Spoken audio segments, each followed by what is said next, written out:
The National Symposium on the Assassination of President John F. Kennedy and Dr. Martin Luther King Jr. proudly presents Harold Weisberg's seminar on recent developments in the John F. Kennedy assassination.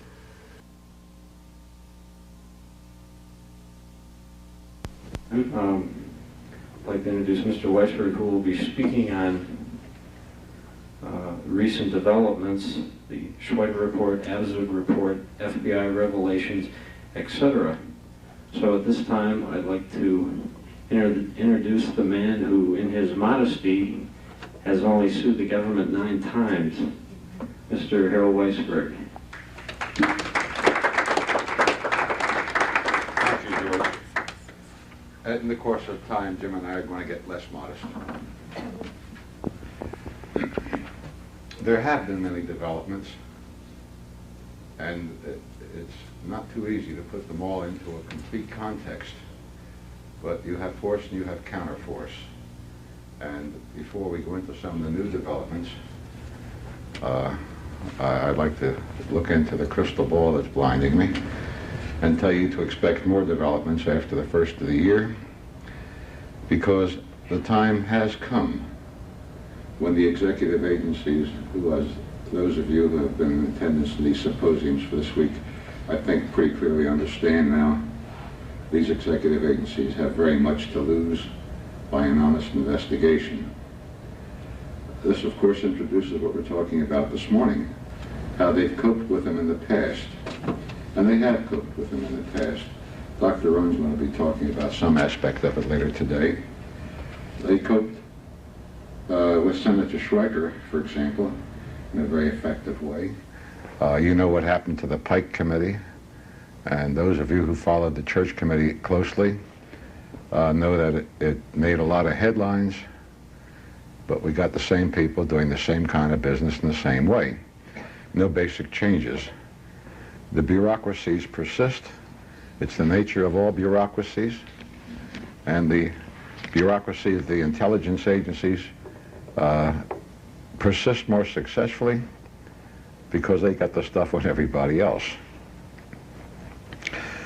The Schweiger Report, which I mentioned briefly last night, is a classic example of the success of government disinformation operations. It's not new. Those of us who follow these things closely, for example, I mentioned the Watergate Committee, frequently learn a fair amount of what these committees do not want to bring to light. There was no real Watergate investigation. There was just enough to get rid of Richard Nixon. If you stop and think, one of my problems, and I hope you can understand it, is that there is an enormous amount of information, and I just don't know if I cut off too soon, if I'm informing you enough. So please interrupt me if I am not clear, because while I want to be fully informative, I also want to cover quite much. And I hope you can understand the problem I have. I'll try and give you one simple illustration with the Watergate Committee, which everybody just loved. Once the word about Nixon's tapes was out, there was not a single bit of investigation. You think back over the newspaper headlines, over what you saw on TV, especially if you took in their hearings when they were live. Nothing. Nobody investigated anything.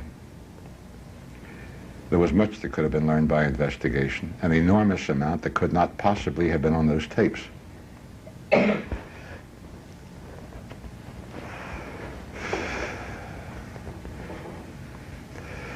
All governments, as I think you've come to know, work under pressures. They're political pressures. There were great pressures, some of which I indicated last night, on those who remained in government and the new president once John Kennedy was killed. These pressures never wear off. They are of all kinds of sources, for all kinds of reasons, and they're not all bad reasons.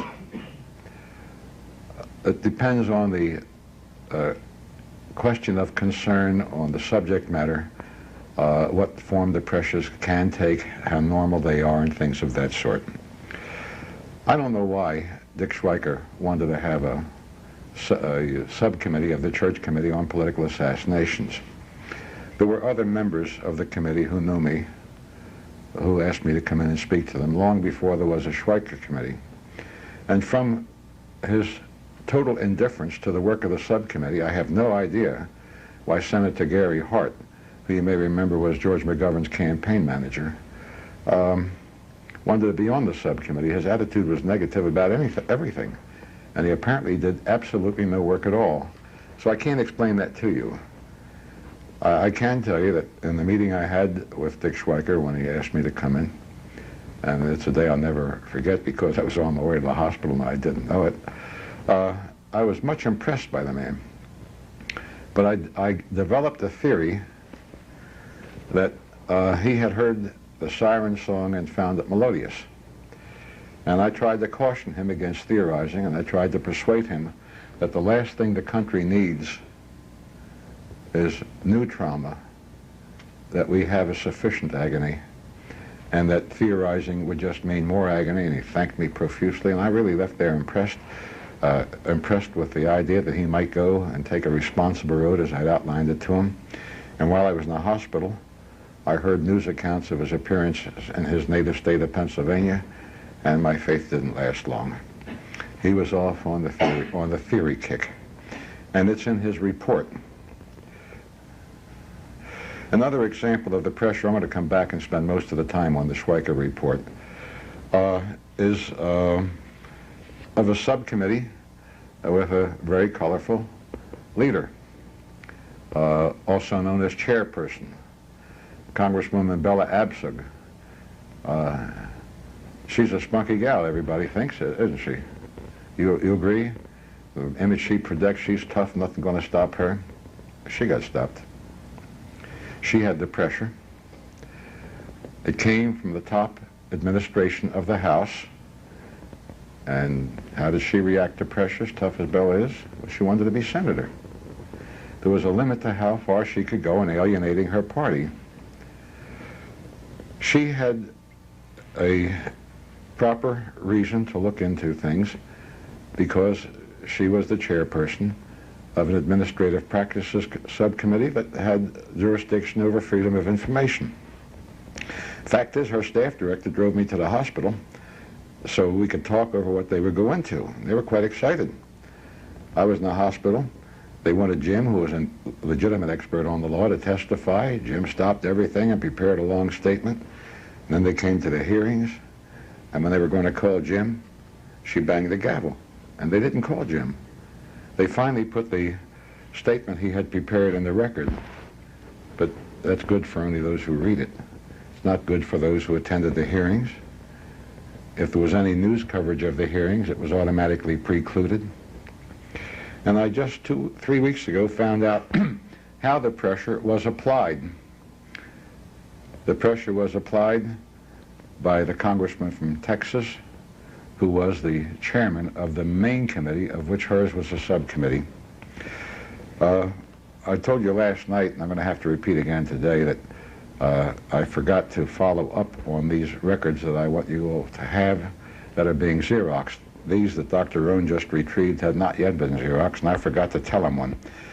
I'm going to jump ahead to tell you this story because it's relevant to the Abzug subcommittee as it's relevant to other things. It's relevant to what we were talking about last night, the Commission's practices of suppressing, and to what we're going to talk about tonight, the actualities of what they suppressed. Here are the documents. I had a chapter of the book that finally appeared as a frame-up written that had to be edited out, and I call it the Dick Rubbers. It's in quotation marks.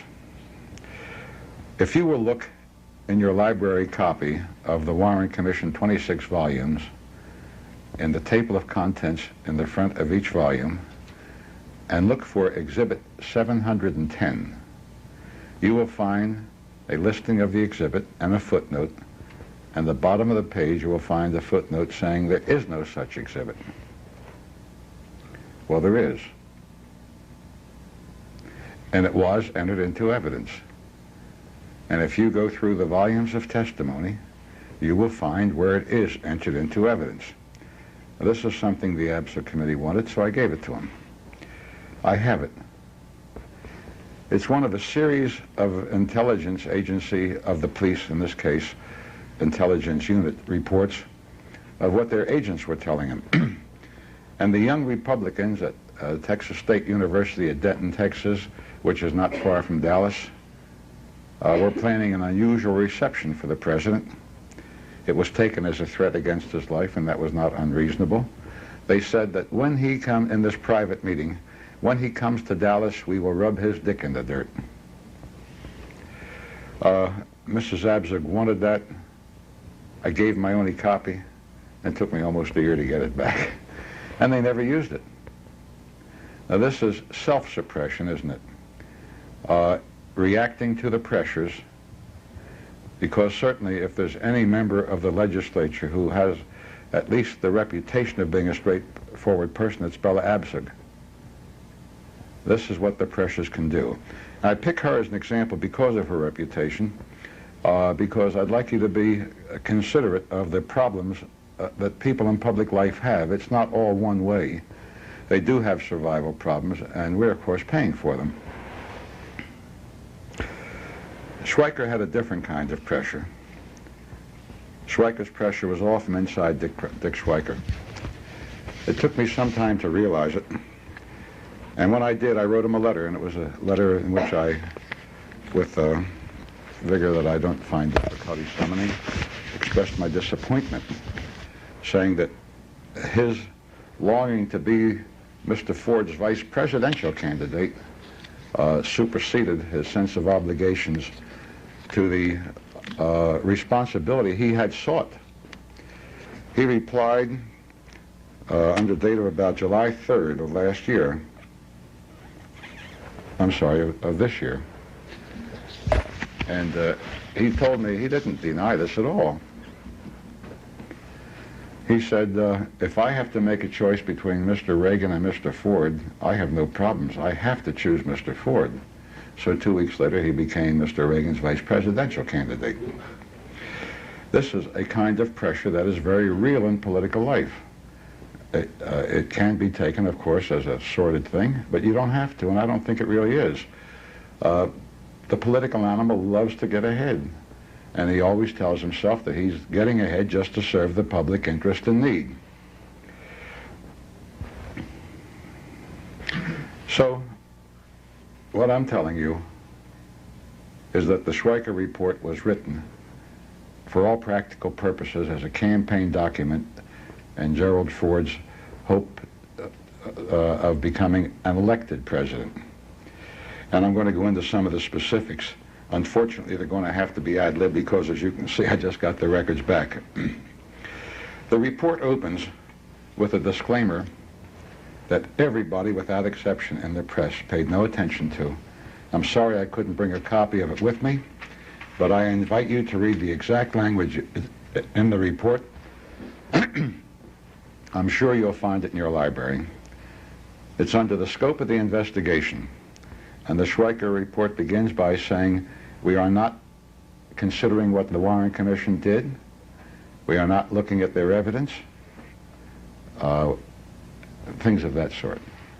What he didn't say is we're not looking at the evidence they didn't have, because I offered Senator Schweiker everything that is in postmortem, which then had not been printed. I offered to take a total loss on the cost of printing that book. The book was on the presses, just so he, as a public servant, could have those documents and use them responsibly. He did have them. He made no mention of them.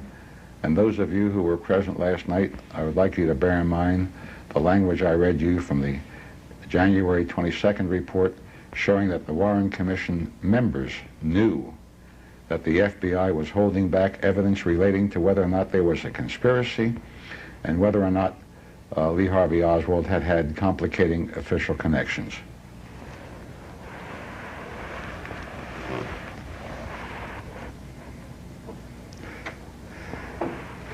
Last night we talked about the lack of innocence on the part of the commission, the Warren Commission. Dick Rubber's exhibit is a different kind of example.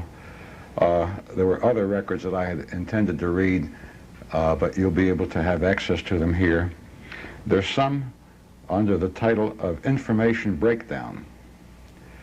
Now these are some Warren Commission staff reports in which the staff had caught the FBI holding back before the commission held the first hearing. So they had a meeting with Mr. Malley, who was the FBI's liaison, and he encouraged the commission not to ask embarrassing questions because he said it would waste too much time of the FBI and take them away from their essential work, including their essential work for the Warren Commission. Now you should understand what, from the FBI's point of view, their essential work for the Warren Commission was. It was hopelessly flooding them with the irrelevant. The most elaborate single scientific examination made by the FBI for the Warren Commission was of Lee Harvey Oswald's pubic hairs. And if you look at the Warren report, you will find a page of the most detailed cross-sections in great enlargement proving that Oswald's pubic hairs were Oswald's pubic hairs. And the commission just oohed and awed over this, and they were so overwhelmed that they actually reproduced the FBI charts, drawings, in facsimile.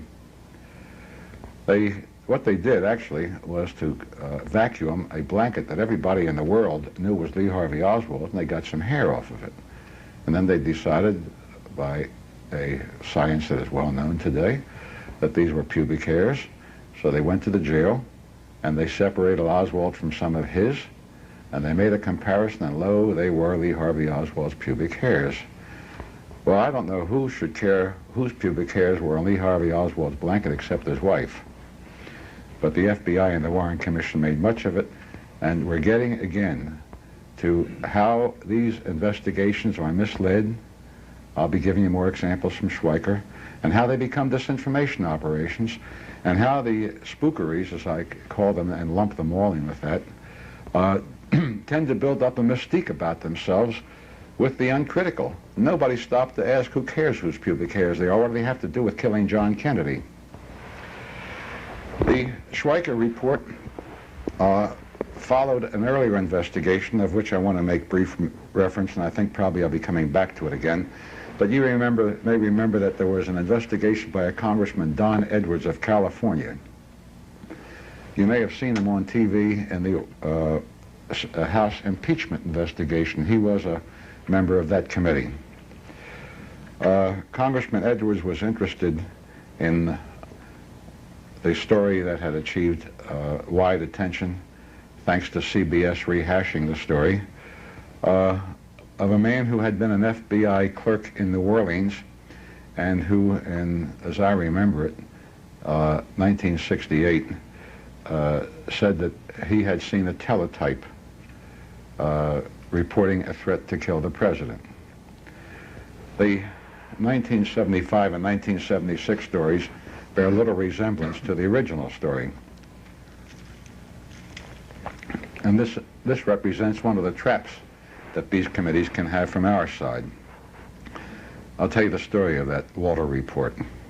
Mark Lane was making a speech at Tulane University in New Orleans, and after the speech, Walter came up to him and told him that he'd seen this teletype. It was on a weekend, and he was working nights. He was working his way through college as an FBI clerk.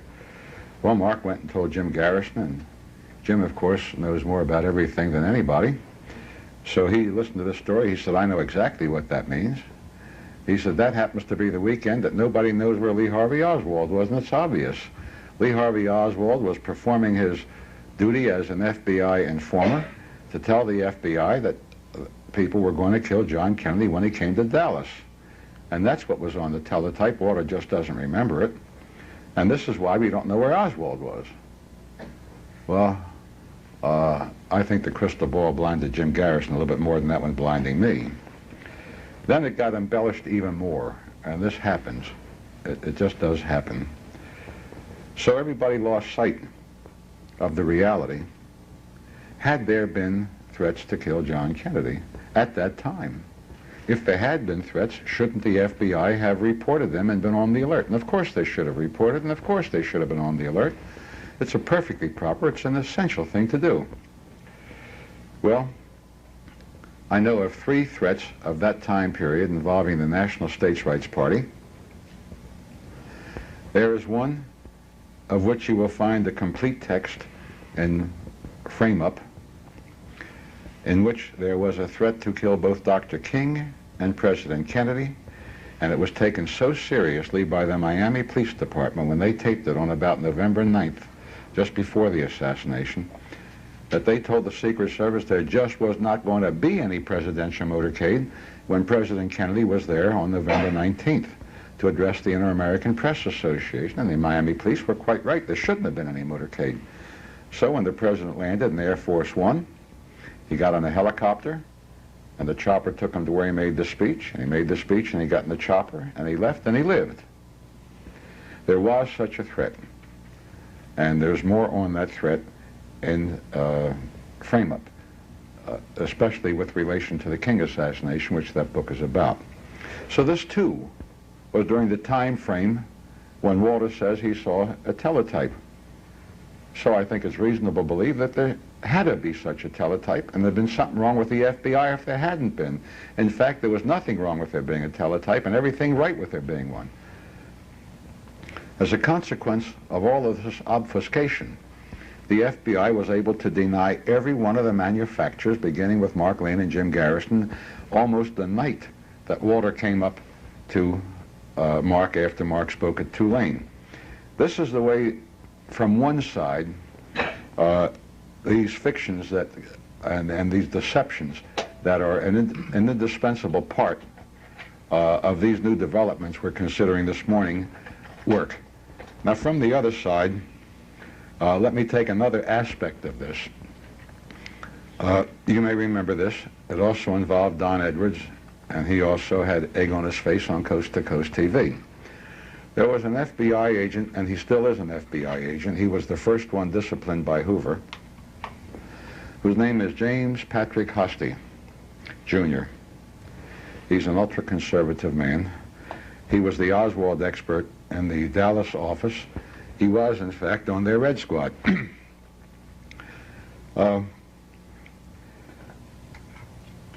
Their special agent in charge of the Dallas field office of the FBI at the time of the John Kennedy assassination was Gordon Shanklin. He stayed there for a long time. He retired last year. As soon as his retirement was safe and secure, there was a leak to the Dallas newspapers of what became a super sensational story, that Lee Harvey Oswald had written a note to Hosty, and that Hosty had destroyed it. Remember the headlines? Remember all the TV treatment? Well, this got built up in the same manner as the Walter story, got kicked around, it got more sensationalized, until finally there was a hearing. Now, none of this was new. I reported it in at least my first 3 books. It was testified to by 2 different people before the Warren Commission. Can you imagine it making such a sensation 12 years later? But it did, and it's a disinformation operation, and it's one of the things that aborts these new efforts. The FBI sent the man I referred to last night, its expert in these matters, one of Mr. Hoover's most proficient protégés, James Adams. He's the number 3 man in the FBI as of now. And Adams testified before Don Edwards' subcommittee, and when he was finished, Mr. Edwards' guts were spread out all over the table, and Mr. Adams is a soft-spoken man who used no strong language at all, but he eviscerated Don Edwards.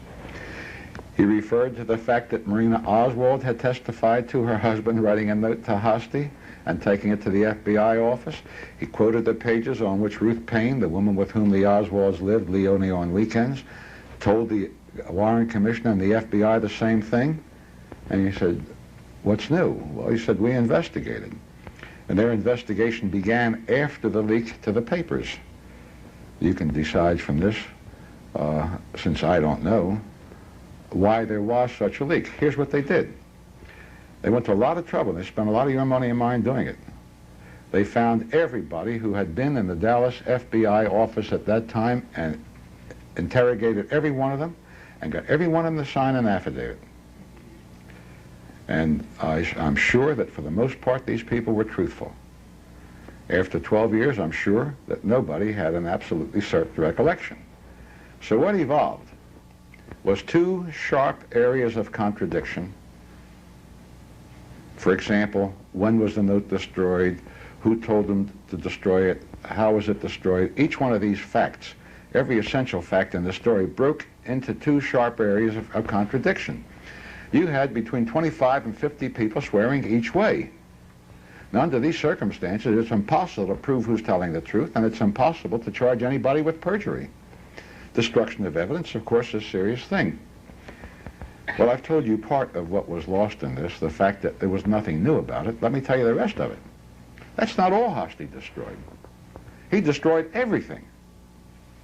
He destroyed every note he had. Now, he wasn't in any hurry to do it.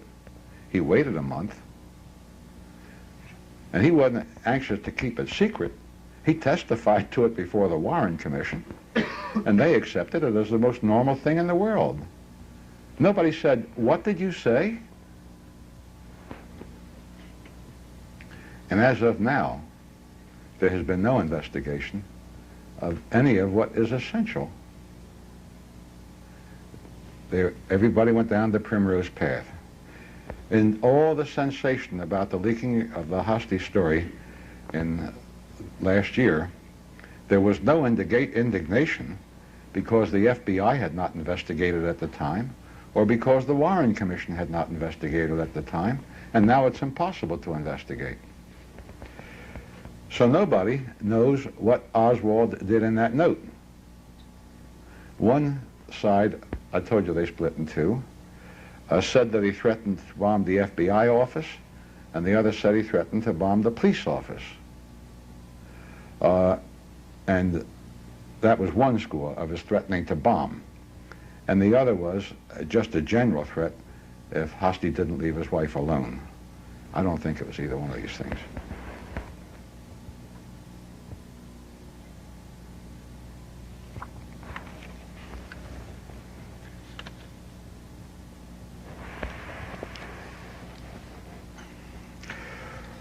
I referred last night to the Rockefeller report and to David Bellin, you may remember, and he had had his undergraduate training on the Warren Commission as a senior counsel. I told you last night about the study that was made by the CIA, and I told you it was being copied for you. Here it is. There's a covering letter.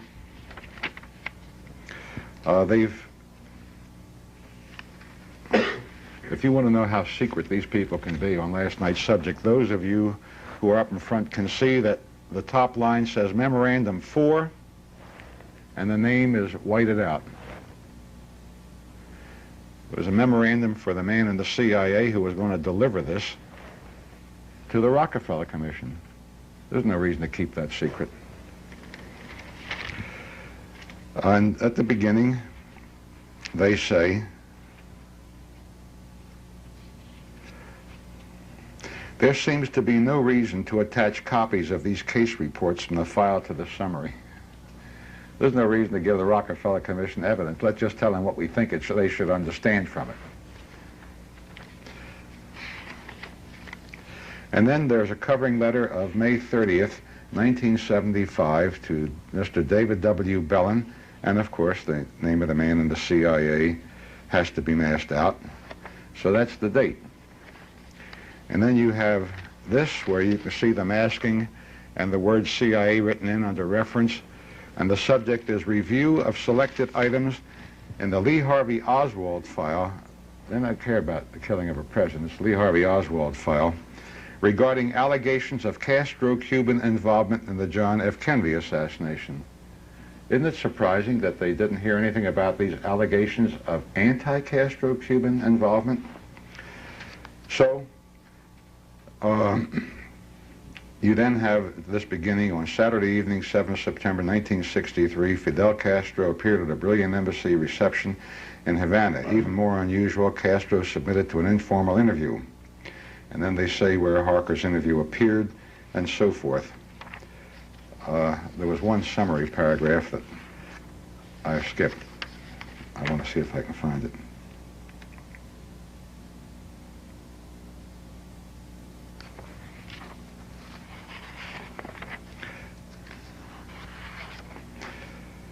This story by Mr. Harker achieved quite a bit of attention, you may remember. And it said that Castro said he was going to kill the President of the United States. Well, the CIA has that story in here, and it is possible when you get down into the story to interpret something that way. But here's the beginning of it. Fidel Castro said Saturday night U.S. leaders will be in danger if they helped in any attempt to do away with the leaders of Cuba. Bitterly denouncing what he called recent U.S.-prompted raids on Cuban territory, Castro said, "We are prepared to fight them and answer in kind."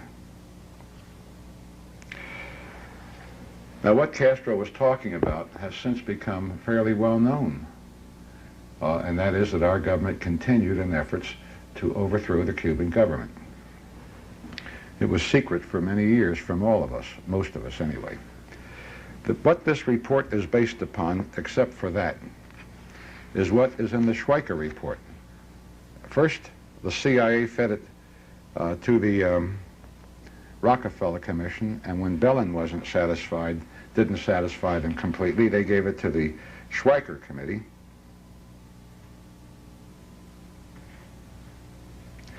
And then the Schweiker Committee went for it hook, line, and sinker. They really refer, I'm sorry I haven't found the exact reference, and I don't want to take all the time looking for it.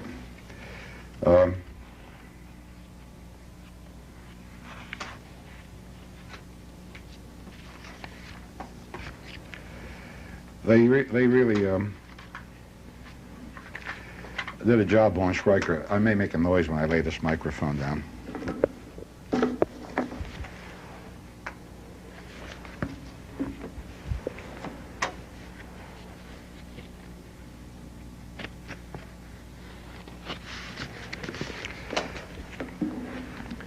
You may remember that if you didn't read the Schweiker report last night, I referred to the masking of names by Senator Schweiker in his report, allegedly in the national interest.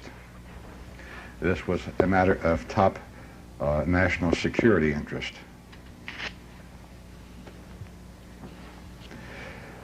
There's a name in the Schweiker report, D. It tells the story of an alleged threat, an alleged payment of $6,500 to Lee Harvey Oswald in the Cuban embassy in the presence of a number of witnesses to kill John Kennedy. And you may remember I spoke about the involvement of Mr. Ford's Secretary of Transportation, Mr. Coleman, and Mr. Slauson.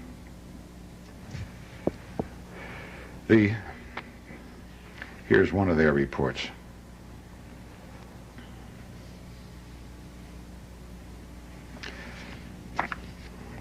Here's the one where they refer to the letter D. It comes fairly late in the Commission's life. It's a memorandum to J. Lee Rankin from Bert Griffin and Wesley J. Liebler. Bert Griffin is now a judge in Cleveland. Dated September 25th, 1964, and they refer to certain pages of the draft of the report which was then out. The Commission mentions that Oswald had made a previous trip to Mexico City in early September to receive money and orders from the assassination, footnote on page 567. This allegation is later detailed in the Statement of D, a page and a quarter discussion which is supported by footnote 578. Footnote 578 states, to protect D, portions of this case have been withheld. So you see, as of then, they were still protecting D, weren't they? Well, D was no secret. His name was Gilberto Gutierrez Alvarado Ugarte, and his name is here.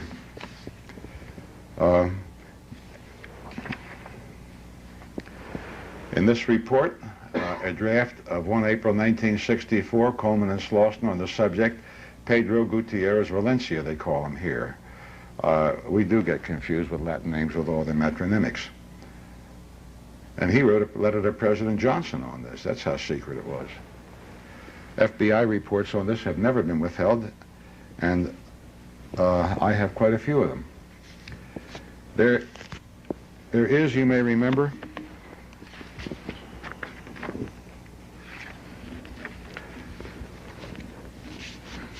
in the Schweiker report, a reference to a man who somehow, in great mystery, crossed the Mexican border just at the time of the assassination, and in equal mystery, took a plane to Cuba. Well, his name is Gilberto Cabaron. No, I'm sorry, that's the wrong name. That's a witness. Gilberto Lopez.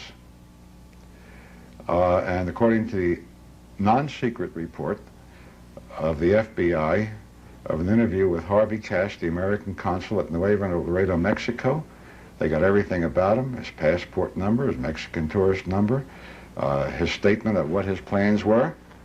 And there it is, the FBI report.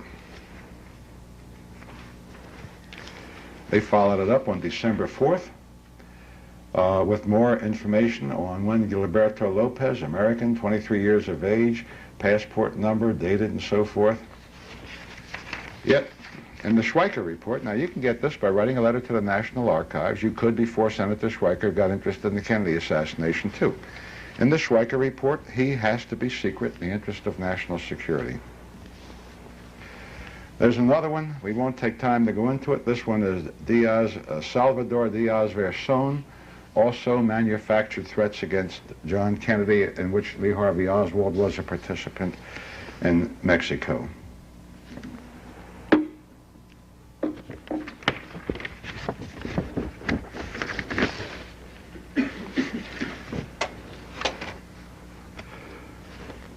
I brought with me something I'll just mention briefly. The newspapers, they went ape about this. They played it straight, and they made on that all this stuff had been withheld from the Warren Commission.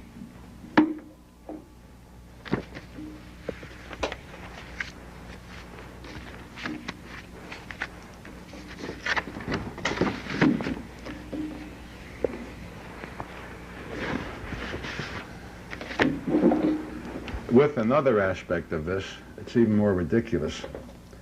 There's a story of a CIA secret agent whose code name was Amlash. Did any of you see any of the publicity on Amlash? There were two stories in the Washington Post, each of which was more than a page in length before the Schweiker report appeared, and they correctly identified Amlash as one Rolando Cubella. And their story is, and the Schweiker story, without mentioning his right name, is that at the very moment John Kennedy was being killed, the CIA in Paris was giving Cubella a poison fountain pen with which to kill John Kennedy, and therefore this proves that Castro was retaliating. It's a big non sequitur, because obviously the man who was being induced to kill John Kennedy while he was being killed could not have been the man who killed him or the cause of retaliation. So after that name had been published countless millions of times, Senator Schweiker still listened to the CIA's siren song of urgent national security and suppressed the name. Perhaps the most terrible example of these is the one I mentioned last night. Remember I mentioned, I'm just going to skim through this, but I want you to know that these things I've told you about will be here and available to you. Remember I told you how the CIA conned Slauson and Coleman? Here's that report. You notice that blank space? Can you see the outlines of where they pasted a piece of paper on? And all they do is talk about their conference with the CIA on March 12th. And then the part that is masked is where they say, where they actually said Helms asked them to hold off. They also eliminated the subject matter. The subject matter was Nosenko. Now, remember I told you it wasn't secret. Well, do you see any confidential stamps, restricted stamps, any low-grade classification on that? No. That's a letterhead memorandum from J. Edgar Hoover to the Warren Commission. I told you last night that there was a special branch of the English language that required certain dictionaries. This is how they classify the subject of the assassination of President John Kennedy. Lee Harvey Oswald, Internal Security, R standing for Russia, Cuba. Cuba. The following information was furnished on February 26-27, 1964 to representatives of the FBI by Yuri Ivanovich Nosenko, Soviet defector, and then they masked some of it. And this, of course, you can see is a much thicker report. The FBI gave it a cover page, Statement of Yuri Ivanovich Nosenko. It's not top secret according to J. Edgar Hoover, is it? There's no stamp on it. And it goes on and on. And what Nosenko said is that the Russians always suspected Oswald was an American sleeper agent. If you like, we can take the time later and go through it and get the exact language for you. Now, of course, the Warren Commission told us all that they're going to let the chips fall where it may. Now, they put a classification on it. You see that secret stamp down at the bottom? This is a page of the draft of part of their report. You see underneath my thumb, those of you who are closer, the word draft? I'm going to be reading this code, so if I stutter and go back, please excuse me. I haven't seen this for a while. Some of the information furnished by the agency and most of its sources for that information are of a highly confidential nature.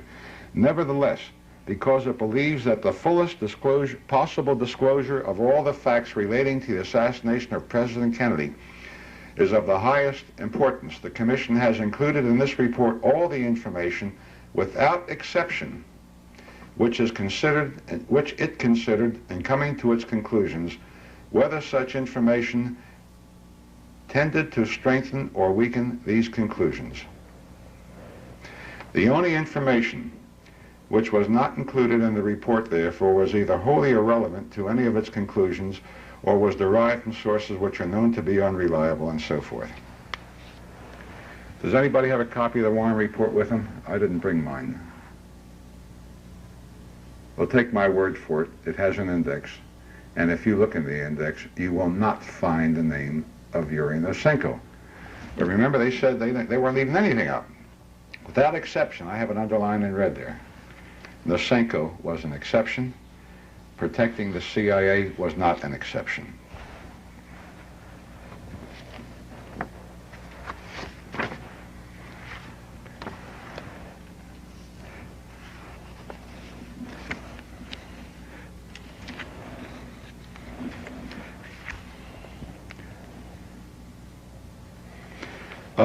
There are all sorts of goodies here. I'm just thumbing through it trying to see what else might be of interest. This is a page that was classified, and they finally got them to unclassify it. And the agent who unclassified it is 058375. They're way ahead of 007. Attached is Howard Willen's redraft of our foreign conspiracy draft. Of course, foreign conspiracy is where this alleged business of Oswald and Castro, $6,500, and Ugarte and Verson and all these other strange characters belong. Who was the man who redrafted it? I mentioned his name last night, Howard Willens, a Department of Justice lawyer loaned to the Warren Commission. This is a bunch of documents I just forced the archives to give me. So recently I haven't had a chance to go over them. Their covering letter is October 8th, but it took a little bit of time to get to me, and I just had them copied here, so I haven't had a chance to refresh my mind. Here's another page. Here's another page, March 9, 1964, from W. David Slauson. Subject, testimony of Yuri Ivanovich Nosenko, recent Soviet defector.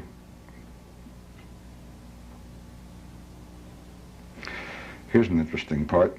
According to Nosenko, Oswald's file contained, this is a direct quote, contained a statement from fellow hunters that Oswald was an extremely poor shot and that it was necessary for persons who accompanied him on hunts to provide him with game. That's true, and by the way, that was with a shotgun, not a rifle. Now,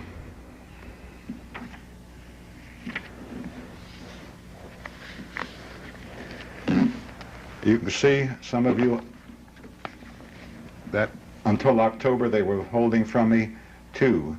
Statement of Gilberto Alvarado Ugarte, and they have written above it the Nicaraguan. He was a 23-year-old secret agent of Nicaraguan intelligence who tried to get the United States to attack Cuba, and the CIA went for it. These are pages, by the way, that withheld from me from this long memorandum before Willens rewrote it. It was 117 pages long.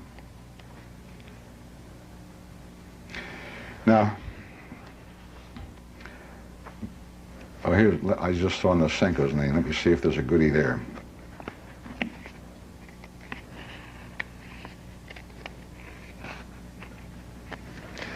Now, I think instead of taking more time on this, based on our experiences last night and the night before, where, in my opinion, the question period was in some ways more productive, why don't I just say that conclude my remarks by saying I'm citing these only as examples. They're far from the complete story. The complete story is much more dangerous to any concept of decent government than I've indicated, and express the hope that you'll be on the alert for this and do whatever individuals can do to deter it, because it's characteristic of all governments, not just ours, not just any administration. And while I put the rest of these papers together, perhaps somebody will have a question.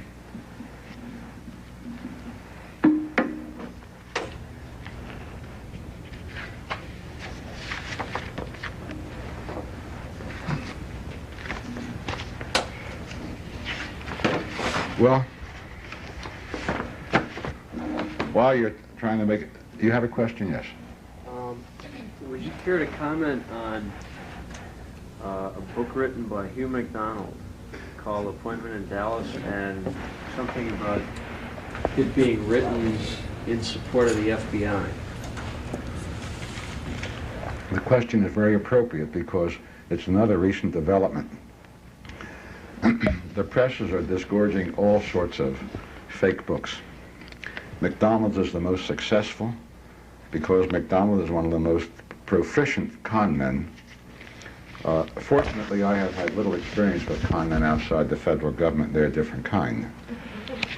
MacDonald served quite an apprenticeship. He rose to be one of the top men, if not the second man, in the entire Los Angeles County, California Sheriff's Department. He says he had 600 sergeants alone working under him. I had meetings with MacDonald when a publisher who was considering doing the book in hardback hired me as a consultant. In the course of this, I knew something about the publisher. I'd never met him. His lawyer was a friend of mine. And because of this lawyer fearing what could happen to his friend, the publisher, who the government did not like, he had published things that didn't approve of the CIA, for example, which made him a dangerous character. And my lawyer friend was afraid that he was being entrapped. I felt the same way.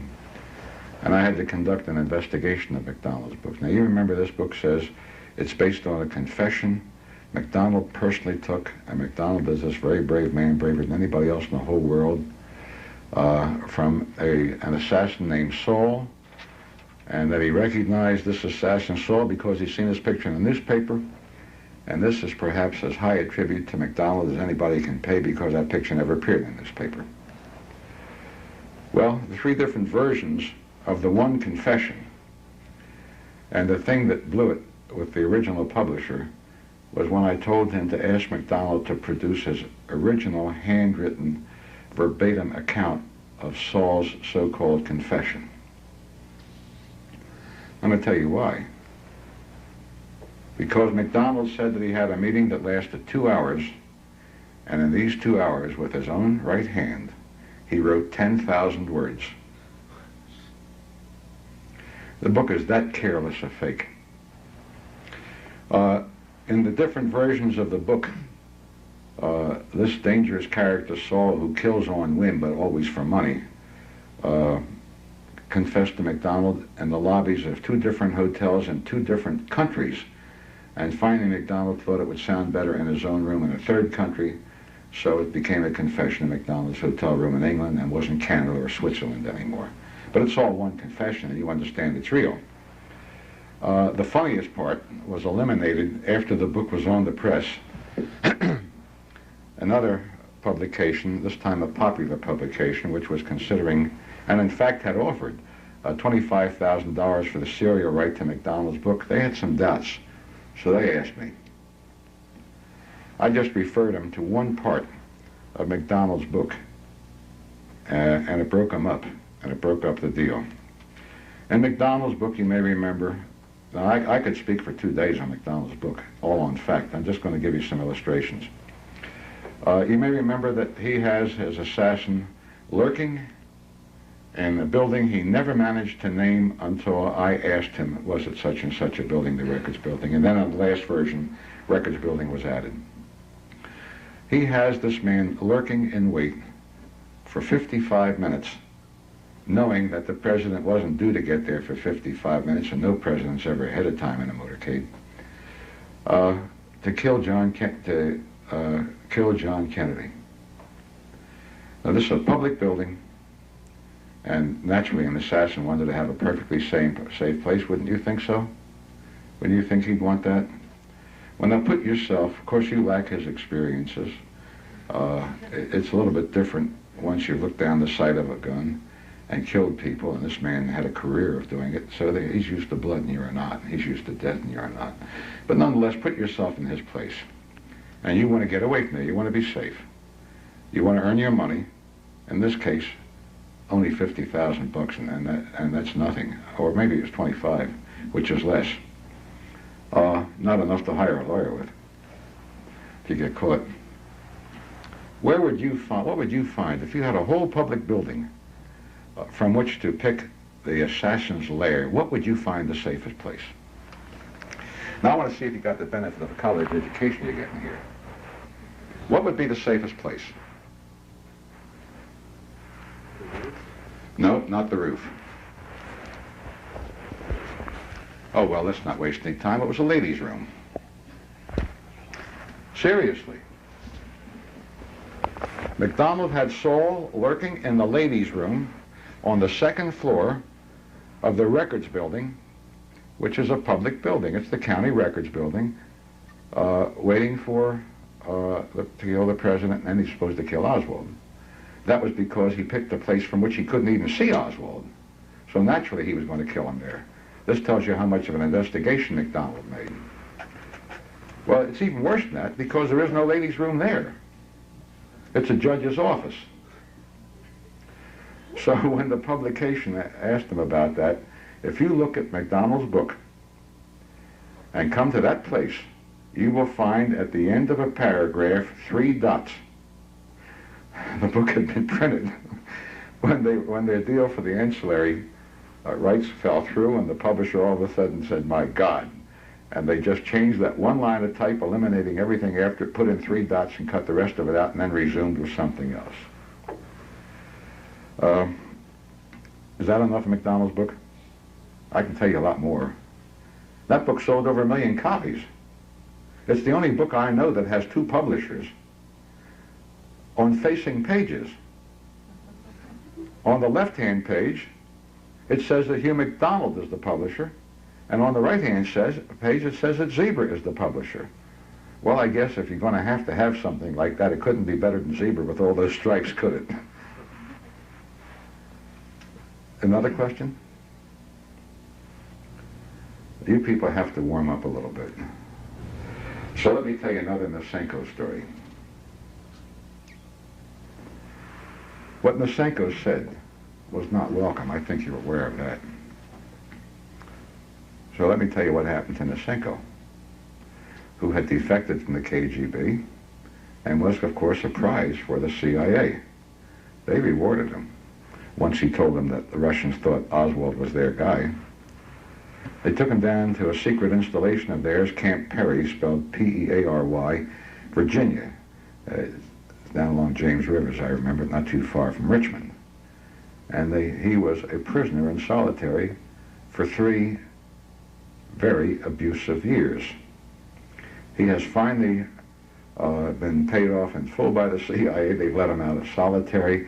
They've given him a new identity, and he's someplace in the United States. This is really what happened to Yuri Nosenko when he dared risk his life to tell the truth when he defected from the Soviet Union.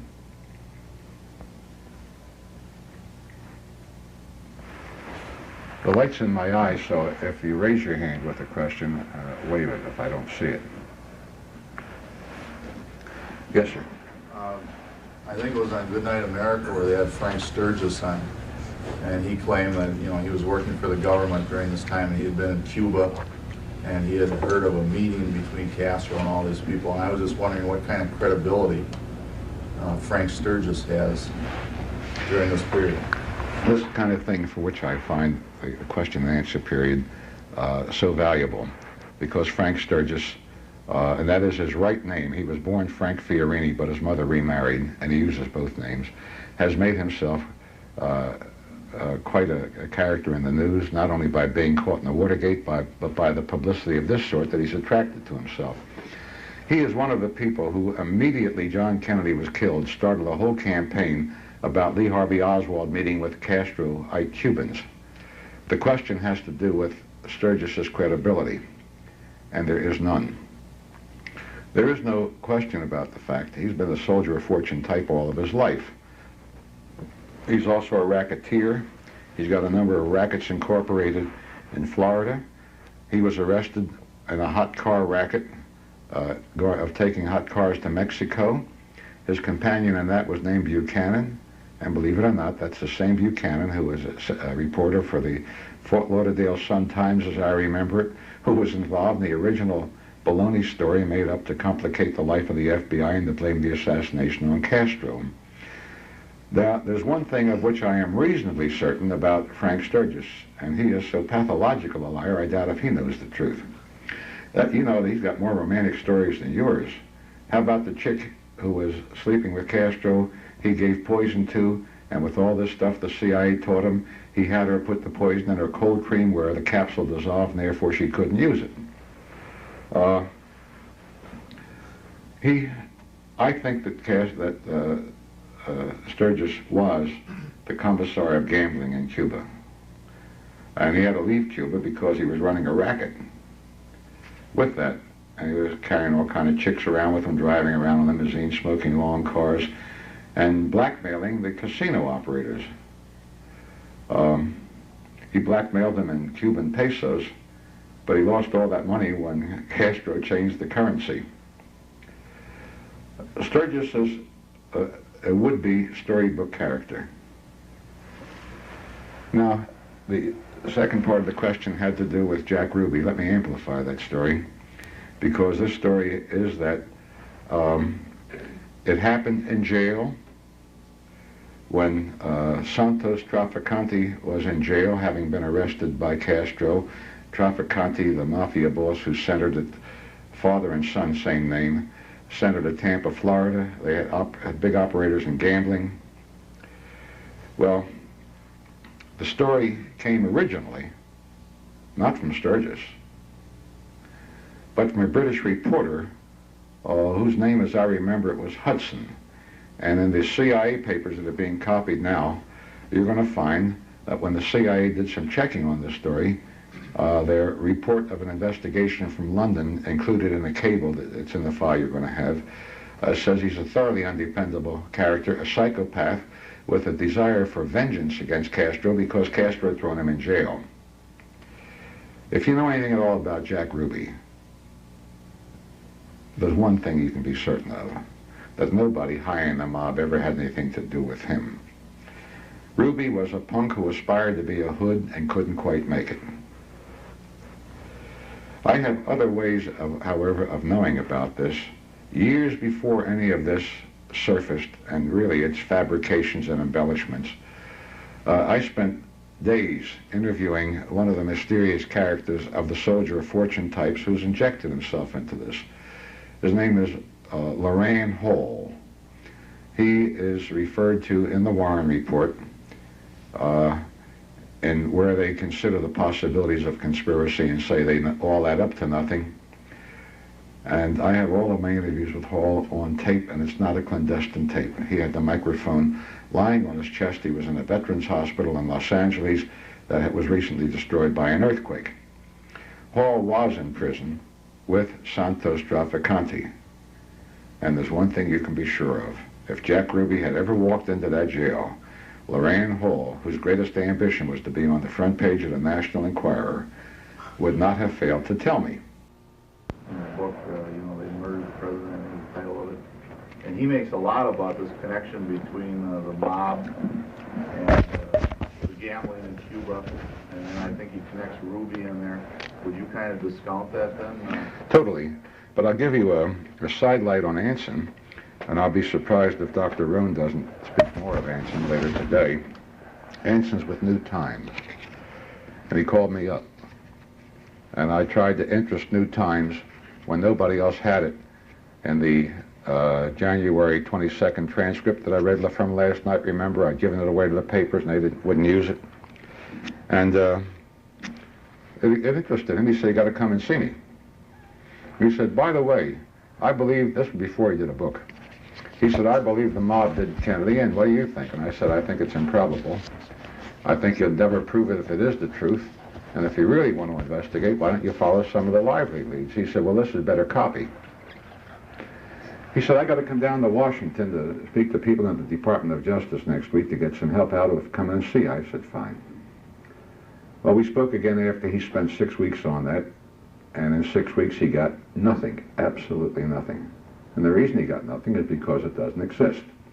However, he was so enamored of the commercial possibilities of this that he centers his book, that is the parts that he doesn't take from other people, and they're not all credited in footnotes by any means, on this.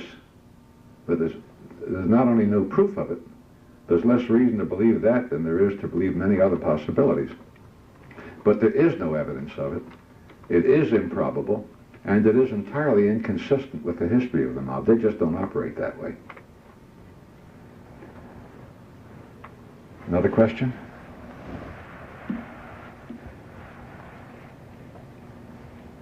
Yes. Well, the one in back first, please.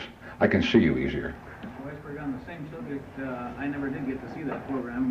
My TV set cut out where it was, but did they ever come up with any definitive proof of a connection between Ruby and Oswald? It was on the same show, I believe, that they were discussing. Never.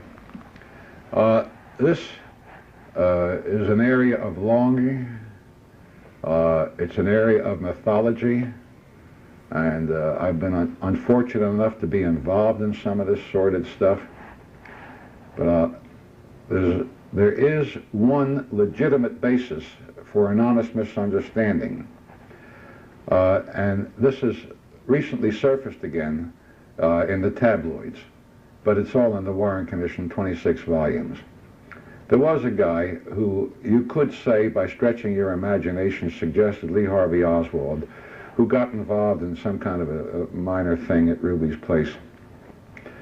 And there were pictures of it. And the pictures make it very clear it couldn't be Oswald. And the pictures are published in the 26 volumes. I've forgotten his name. I think it's Anderson or something like that. But in any event, that's the closest thing to a connection. Now, Ruby was a really sick man, sick in the head, before all of this happened. Nobody in his right mind would have trusted Ruby with a time of day. He was another character who longed to be what he couldn't be. He was unpredictable, violence-prone. I'll give you one of the stories that, again, Mark Lane and Jim Garrison were working on. There's a character named Dago Garner.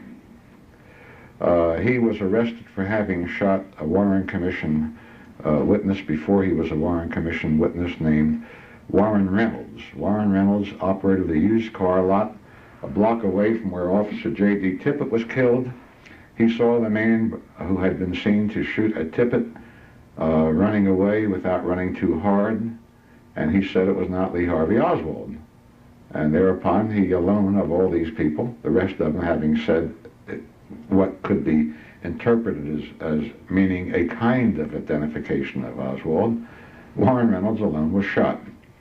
In connection with this, Dago Garner was arrested. He was let go. There was no proof, and he immediately became a famous man.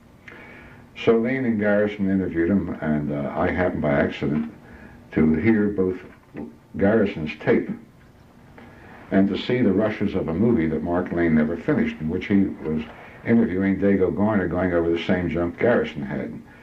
And Garner was giving great personal detail about his homosexual relationships with both Oswald and Ruby. None of it's true. Garrison was going to release it to the press in Los Angeles in November '67, and we had a meeting in the New Century Hotel where he'd been a speaker, and I talked him out of it, fortunately. Then Garner died, and I happened to see Garrison right after that happened. He said, "You see, they killed him." I said, "Who?" He said, "Dago." He said, "Dago was an important witness, and they killed him." I said, "How'd they kill him?" Well, he said, "They say it was an overdose of heroin," but he said, you know damn well they did it to him. And this is the way these stories proliferate. All sorts of people hear these stories, they embellish them. I know of no basis for believing it. Now, there is reason to believe that they could have seen each other and things like that. For example, they're both known to have drunk coffee in the same cafe. They lived in the same neighborhood. One of the most provocative things of all is that when Oswald supposedly left his rooming house to go to his rendezvous to kill Tippit, he walked very close to the Ruby place. Nobody knows where he went. He could even have gone to Ruby's place. I don't know what happened. I'm only telling you that the evidence says no. I get back to what we talked about last night. There never was a real investigation. Shouldn't this have been investigated carefully, if on no other basis that Oswald's proximity and the Commission's own story to Ruby's home, when Ruby killed Oswald in particular?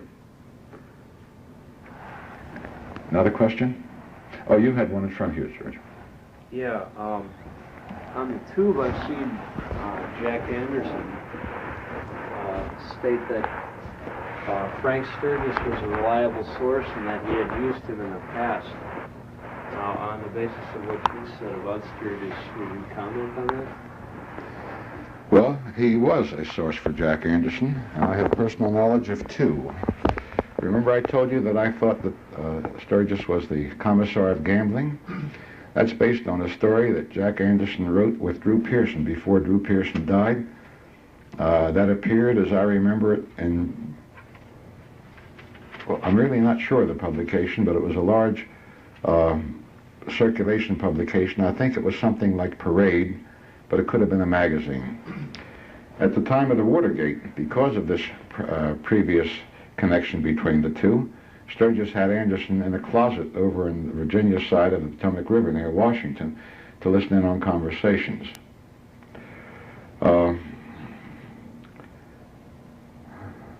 We've been doing a little bit of debunking. Let me add a personal note. And it's not for personal reasons, but it's to go into the overtones of George's question and the implications of it, and to try and give you an understanding of more of the realities of the state of our institutions, and I regard the press as one of the most important institutions in a country like ours. I told you earlier I was hospitalized with thrombophlebitis a year ago last month. And on a Sunday, Les Whitten, who's a friend of mine, came to see me, and he got emotional. He called me first. He wanted to ask me about something, and I was able to help him. I'll tell you what that is right off the bat. Somebody had leaked an FBI report having to do with the assassination of John Kennedy in an interview with Governor Conley, when Governor Conley, you may remember he was wounded, had returned to Austin from the Dallas hospital. And I looked at it, and I told Les that was not a Warren Commission copy, and told him who to call, gave him the telephone number, and told him what to ask him, and what to ask for, told him how he'd get it, to compare the two, and he'd probably find out it was a back channel. And he did, and there was a column on that. The two reports are different, basically different, on what Governor Conley said he saw immediately. The report that went to the Warren Commission has one version.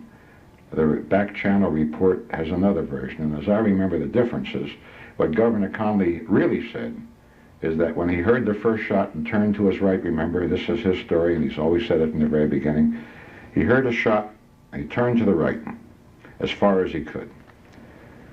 What the FBI's report that went to the Warren Commission says is that he saw the Texas School Book Depository building, where naturally the FBI said the lone assassin Oswald was in the 6th floor window. What the back channel report from Austin says is that Governor Conley said that when he turned around he saw 3 buildings. Big difference, isn't there? not just the Texas School Book Depository building, but 2 that require that he turn farther. So to come back to the point on Les and the Anderson column, and what I'm really talking about, modern investigative reporting, Les was a little bit emotional. He said, "Hal, you're the last of a dying breed." I said, "What kind of malarkey are you giving me?" He said, "Nope." He said, "There is no such thing as investigative reporting anymore. We all depend on leaks. We're all so busy we have no choice." I said, "Come on, Les, you've written some great stuff in the past 10 years that I know about." He said, "Not investigative reporting, leaks." So they depend on people, including undependable people, like Frank Sturgis. Without people leaking to them, they're not in business. People who leak have a personal interest to serve, almost without exception. You find, of course, many leaks where people's personal interest coincides with what they regard as a national interest, and often it does serve the national interest. I regard, for example, Daniel Ellsberg as having served the national interest, not personal interest. But his personal interest was in seeing to it that the story came out.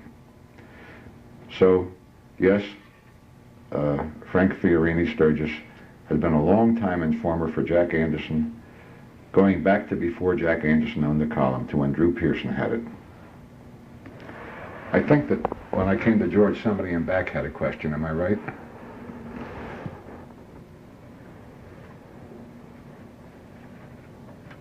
Yes. If you jump back to Mr. Ruby for a minute, talking about conflicting stories giving rise to rumors. His death in the Parkland Hospital from cancer. They keep implying that the Dallas jailers knew he was ill and thought he was faking prior to the cancer being detected and everything else. Implies that perhaps he was fed live cancer cells or something along those lines. I wonder if there's any validity to that at all. I can't give you a definitive answer to that question, but if you don't mind, I'll tell you a personal story. And I'm telling you this personal story so you'll know how I got it, and so you can have your own evaluation of the source.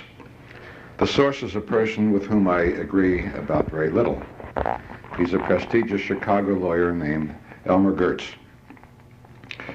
I was asked to do a TV show on WBBM Chicago. The Madigan show was taped on a Friday and aired on a Sunday. And Elmer Jenner, who recently achieved some fame as Watergate Impeachment Committee assistant counsel, you may remember. Elmer Jenner had been a Warren Commission a senior counsel. This was on January 7th. Jenner had agreed to appear on the program, and then they asked me, and I agreed. And then after I agreed, Jenner all of a sudden remembered he had a Christmas party on January 7th, and he therefore couldn't be there, and Elmer Gertz was his replacement. Well, there were 2 unusual things happened that day. One was a blizzard, and the other was some technical troubles in the studio. So when I got there, they said, "You know, we're having some problems with the studio. We're running behind on our taping. Why don't you leave your stuff here and let us take you down to the cafeteria?" So they took me down to the cafeteria, and lo, there was Elmer Gertz and his wife, and we were introduced. And we spent over an hour talking to each other before they were ready to tape. Elmer told me he had just come from Jack Ruby's funeral. That was the day Jack Ruby was buried. It was in the papers that day. It was real. And we got talking about it. Now, here's what Elmer told me. And he is my source. He is my only source. He said, "I went down to see Jack, and if you read his book, you know he developed an affection for Jack. And he said, I picked up Eva, and we went to the jail to see Jack, and we were shocked. He looked like hell. We had never seen him look like that." And he said, "We insisted that he be examined, and we spoke to Jack, and Jack said a doctor had seen him and told him he had a cold and gave him something like aspirin. And he said, we insisted that he be taken to the hospital, and he was taken to the hospital. And he said it was too late. And he said, I'm just as satisfied as I can be that if Herman Decker, the sheriff Decker, hadn't been in the hospital himself, he would have seen to it that Jack got prompt care." Well, now, that's an ambiguity. If Jack had gotten care 2 weeks earlier for an incurable cancer, what difference would it have made? So one way of looking at what Elmer Gertz told me is that he was implying he had suspicions. He said nothing, absolutely nothing of a specific nature that would lead to this belief. Nonetheless, that ambiguity can be interpreted that way. I don't think he meant it that way. I think he meant merely that Jack would have been put in the hospital 2 weeks earlier because he looked so bad and not merely been treated for a cold. But I don't think that for all of the things the spooks do about getting rid of people, they have yet successfully transplanted human cancer. I have heard of the successful experimental injection of animal cancers. Is there another question?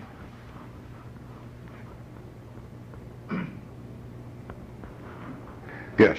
Is it true that Jack Ruby, before the Warren Commission, made the comment that they should get him out of Dallas, Texas, that he was under threat? Would that be in any way connected, or is that just Jack Ruby talking that way?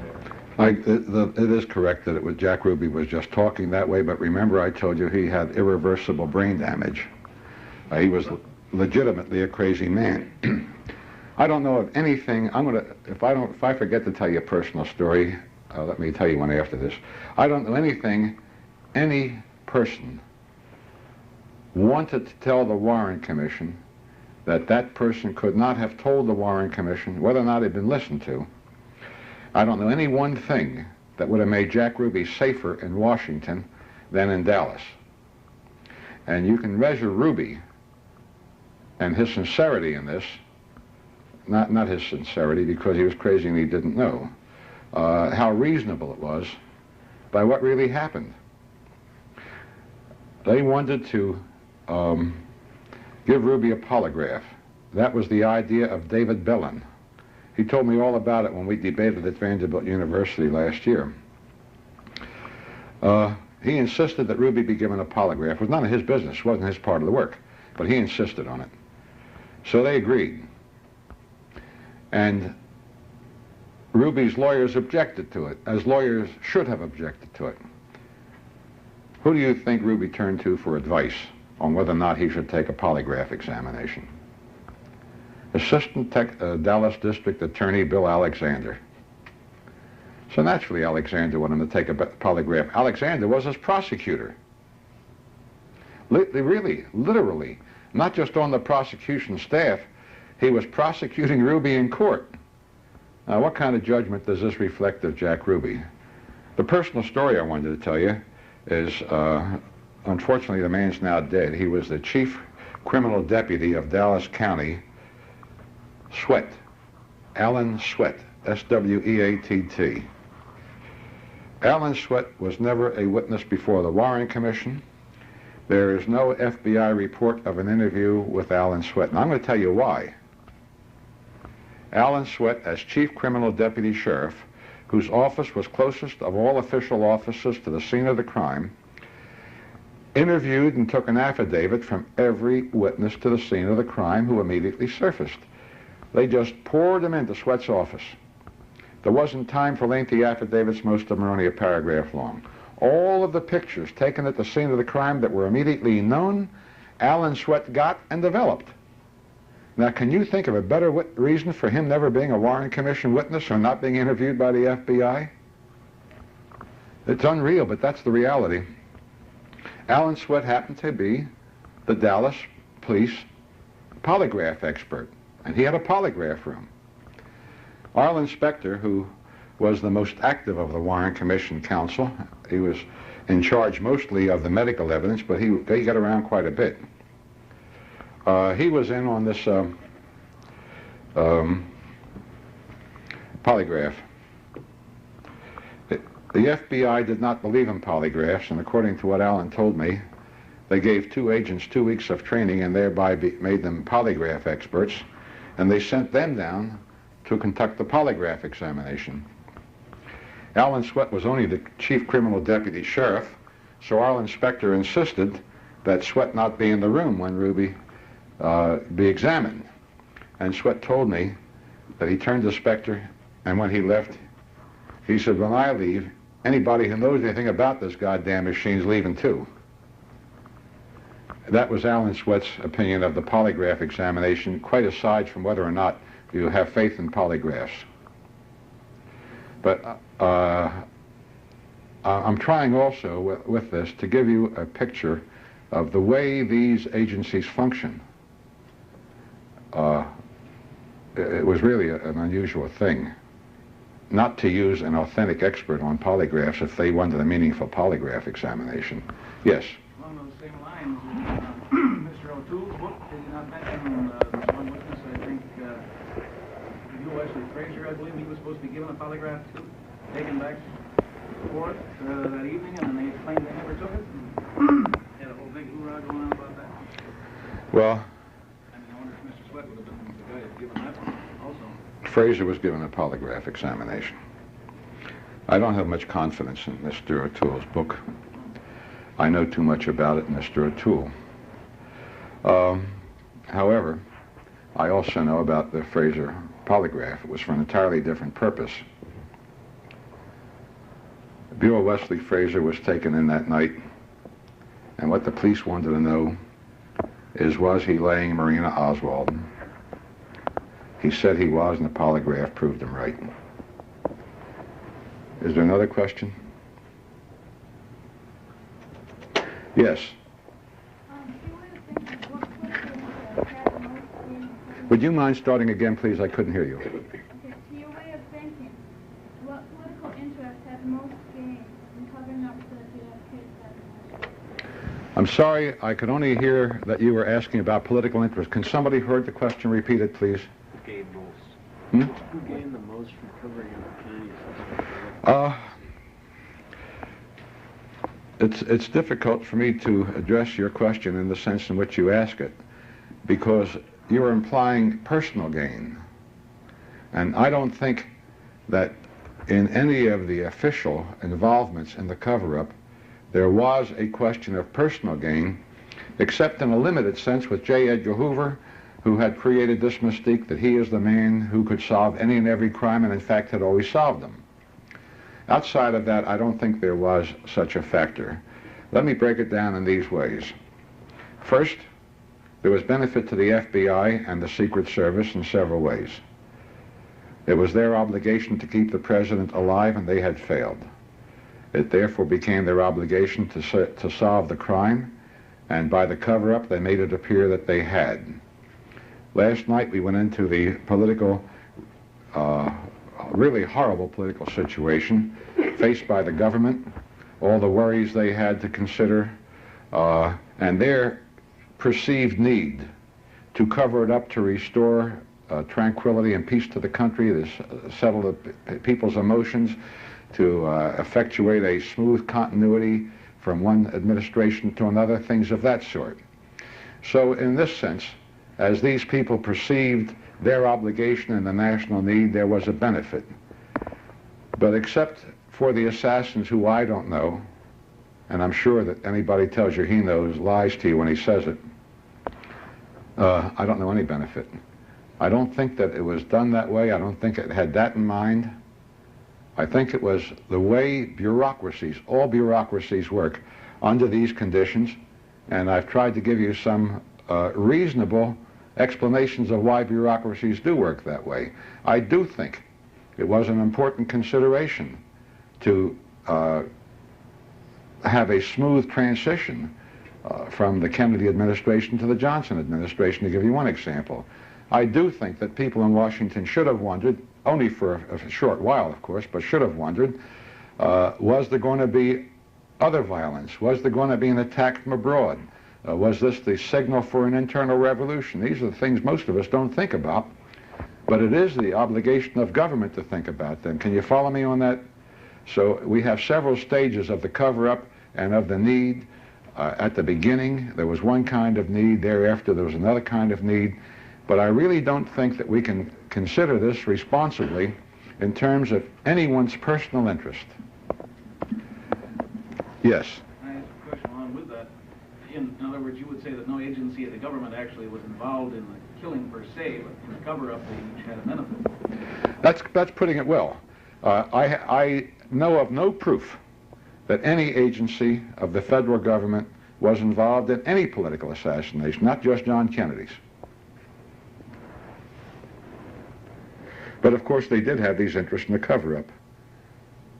Yes. Were you asking a question or moving your hair? Okay. Mr. Weisberg? Yes. What type of effort do you believe is necessary to get a full and responsible investigation of the cover-up? Well, I think that, go ahead. What forms should it take? In your opinion? What we have pending now is what I asked for in the conclusion of my first book, a congressional investigation.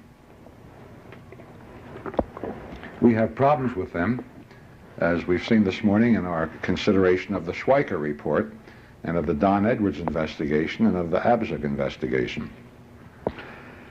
The choices are limited. We've had enough consideration, I think, of presidential commissions to ignore them and consider them not reasonable alternatives. We're then left to the workings of the system of justice and to Congress. There has to be a question that can properly go before a court before there can be a question before a court. As of now, there's no prospect of any criminal case going before a court. So, as of now, what is relevant that is before the courts is what Jim Lessar has before 3 federal courts in Washington right now with me as his client. I do think that if we ever get the evidence we are seeking and can receive any attention for it, that will at least have the effect of ending this long agony of doubt, of disbelief, and a lack of faith in the official solution to the crime. What we can expect of the House committee is uncertain, and I don't want to mislead you on that. And as I said last night, the one thing that we can do is, as each of us can see ways of doing it, try and keep pressure on them to keep them responsible. These are people, and as I always do, I want to try and show you another side so you can be appreciative of the position in which they are. These are people who begin with prior experiences of many kinds. Mr. Sprague, for example, has a spectacular record as a prosecutor, but they know nothing about this subject. And it is an enormously complicated subject, made more complicated by the federal agencies whose purpose was to make it complicated, merely to hide things and to make it impossible for anybody to follow leads.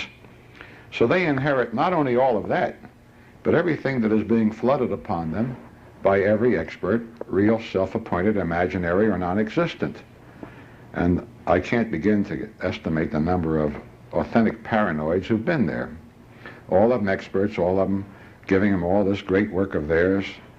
And they've got a tough job. They've got a tough job just weeding this kind of thing out. Then you've got another problem. Members of House committees are congressmen who are of all different varieties. You got stamen apples, and you got delicious apples, and you got tall people, and you got short people, you got liberals, you got conservatives.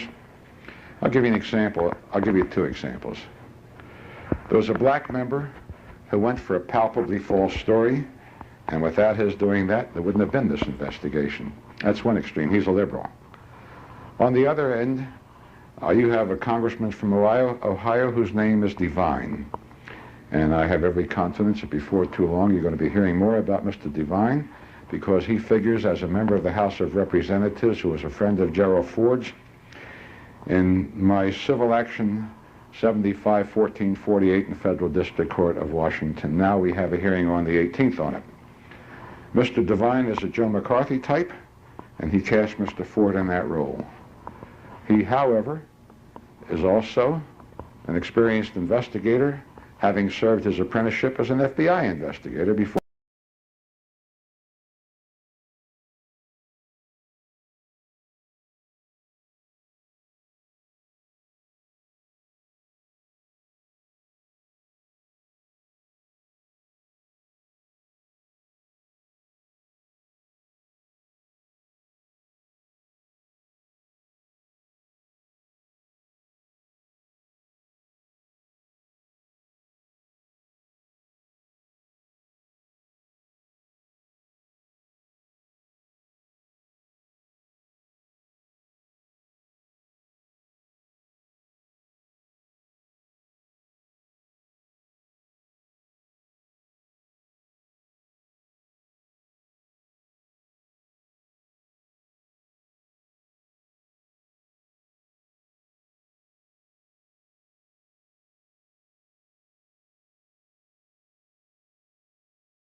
The problem with them is that they are so voluminous that the human mind can't encompass them, and the average pocketbook can't pay for them.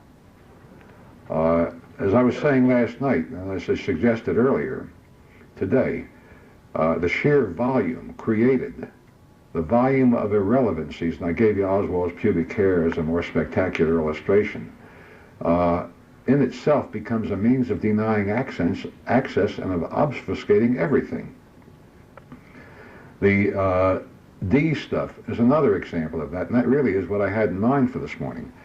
There was no truth to it. It was an effort to use the Kennedy assassination for another political objective. It was never investigated. I've shown you the staff papers of the Warren Commission. They knew all about it. I've only shown you some. There were a lot more. They did nothing about it, and they had no interest in why would anyone try and make this misuse of the Kennedy assassination. I think it's a valuable thing for the people to know that that happened. But I don't think it's going to help us know who killed John Kennedy, and I use this as an illustration of the distinction. Have I answered what you had in mind? Thanks. These are good questions. I hope people have some more.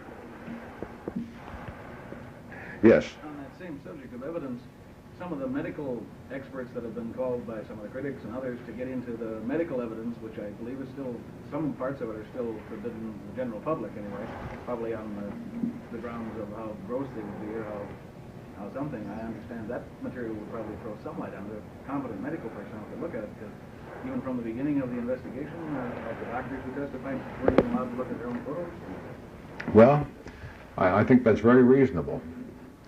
I also think we come to the point where most of the possibility no longer exists. I've been trying to get that stuff since 1966, and when I didn't, well, you know, sometimes if you lock the front door, you may find the back door unlocked.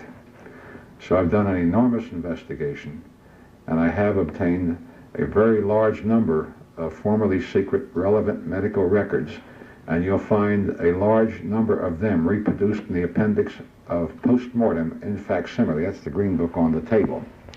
You will find, for example, the death certificate that the Warren Commission neither had nor wanted.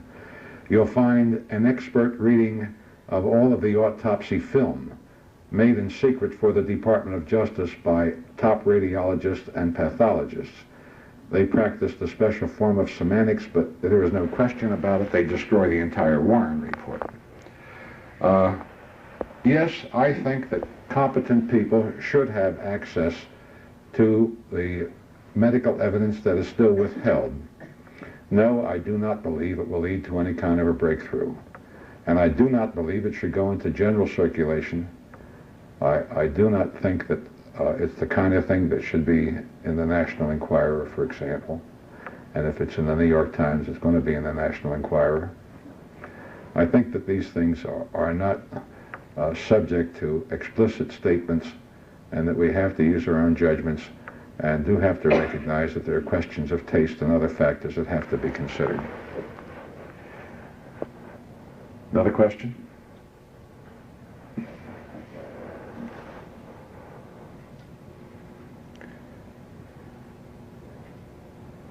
Yes. Can I add an adjunct to that? Just curious, the doctor's names I have, the two that support Arnold Specter's single bullet theory are a urologist, I believe, and a veterinarian, and the one competent pathologist that I've heard that tried to gain access was Cyril Wett, the coroner of Allegheny County. And supposedly he got to see only partial medical evidence and therefore couldn't form any conclusion. Well, you have the right names. The urologist you did not mention is John Latimer. I would be happier if I could tell you he was a bologna slicer. He's a bullet slicer. His idea of proof is to take a bullet and take it into a laboratory and slice it with laboratory machinery as finely as possible, and to say, look, this bullet could have left fragments in the bodies of John Kennedy and John Conley. That doesn't make any difference, does it? That's kind of scientific work he does. The one part of the president's body of which there have been no reports of a deficiency was the urogenital system. Latimer is not an expert. Latimer is a political partisan. He's hung up on assassinations, and the craziest thing I've ever read in my life is his supposedly scholarly work on the Lincoln assassination. He's an anti-Semite, and he can't even hide it in his writing on the John Kennedy assassination, which is nonsense. None of it stacks. Cyril Wecht had access to everything Latimer had access to. He was denied nothing that Latimer saw. He came out unable to say anything about it, so he said other things. I think the veterinarian you're referring to is Dr. Olivier.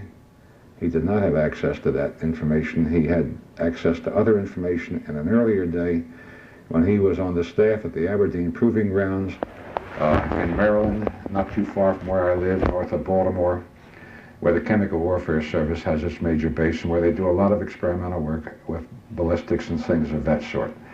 He is one of those who conducted some of the ballistics tests for the Warren Commission, and no matter how they improved the rifle and did everything else they did to try and make it appear possible, they were never able to duplicate even the penetrating power attributed to that bullet. Now, Dr. Latimer talks about how many pine boards it can go through, and you may choose to be impressed, but I don't think John Kennedy was made out of pine boards. And when they tried to duplicate one bullet going through John Kennedy's neck, John Conley's chest, wrist, and lodging in the thigh, Dr. Olivier could not do it. He did not do it. When CBS tried to do it for their 1967 special, they could not do it, and they did not do it. Nobody's ever done it. Now, this is the kind of problem you run into when so-called experts who really don't know a damn thing about the subject go off into fairies and needle science. How many inches of pine board a bullet can go through doesn't really make any difference. When they tried to do it with human tissue and the substitute for human tissue that is normal, they could not do it. CBS used masonite as a substitute for bone, and there's nothing wrong that I know of with that. But they left the masonite out when it came to the biggest bone, most of which was hit, John Conley's rib. Even then they couldn't duplicate it. This is the kind of problem we get into with experts, who are not experts, except in a narrow sense. There's a big difference between having a forensic pathologist give testimony on a homicide where he has a chance to see the cadaver, where the courts see to it that all the junk that was dumped on the Warren Commission does not exist to confuse and mislead him. He's restricted by the rules of evidence to what is material. His mind doesn't get confused by all of these other things. For example, Cyril once said that after he saw the autopsy material, he knew that the Cubans had done it. Yeah, the story's in the National Enquirer. I hope I've given you an answer. It's not an easy one to answer.